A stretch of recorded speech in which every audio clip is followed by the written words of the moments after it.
Hi, my name is Ashley Kent. I am with the MSU Local Government Center, and we are providing materials and support for the 2024 to 2026 Montana Local Government Review Cycle. If you are a member of a local study commission, whether you were appointed or elected, congratulations, and thank you for serving your community in this way.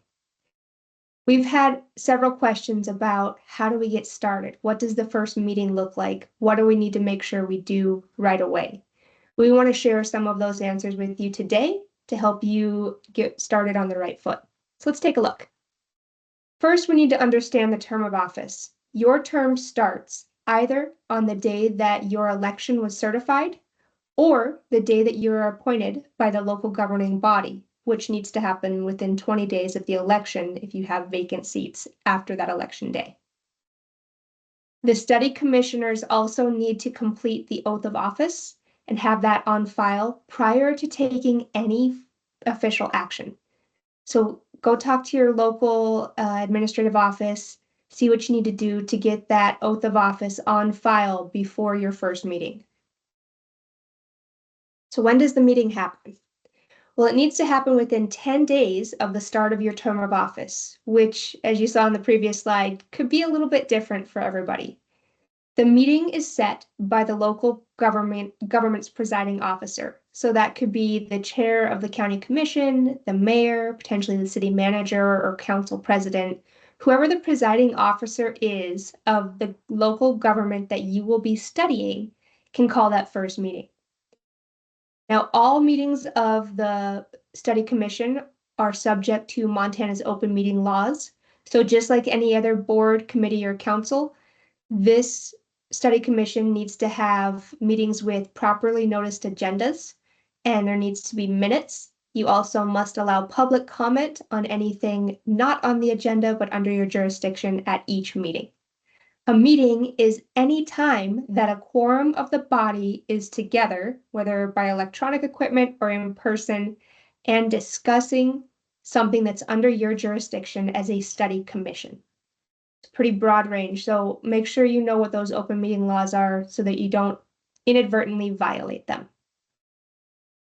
That first meeting, once the mayor or chair, whoever it may be, calls that meeting, it's been noticed properly, you all come together. The first thing you should do is elect a temporary presiding officer, someone who can run that meeting so you can move through the agenda in proper parliamentary procedure fashion. Then you should consider adopting bylaws. Each agency must have bylaws, and they include things like what positions or elected offices are you going to have? What are the roles and duties of each of those offices? When do you meet as a body regularly? So is it every first Tuesday of the month at 6 o'clock? What does your agenda structure generally look like? All of that's included in the bylaws. You also should consider electing permanent officers either at the first meeting or the second meeting so that you can establish that and move forward with some permanent structure. You also need to adopt a draft budget. Now, if the study commission is funded through additional assessments on the voters, then the local government doesn't get to tell you how much you can spend. That's defined by the voters, but you do need to submit a budget to approve the expenditure types, the funds, before any expenses can be incurred. And finally, the study commission is required to adopt a timetable and publish it in a local newspaper within 90 days. So you should consider what that timetable might look like at your first or second meeting and get that timetable published in time so that you are in compliance with the law. Now that sounds like a lot of documents, sounds like a lot of foundational work, and it is, but we have some resources available. Our team has been working hard to create packages that are going to be value adding for you.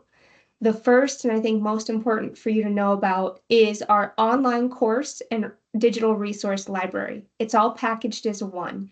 And the way that it works is each study commission, so the commission signs up or subscribes as a whole body, each commissioner gets access, and you can work through a semi-asynchronous set of units, courses. There's 6 of them They will be due starting in December, and at the end of it, you will retain access.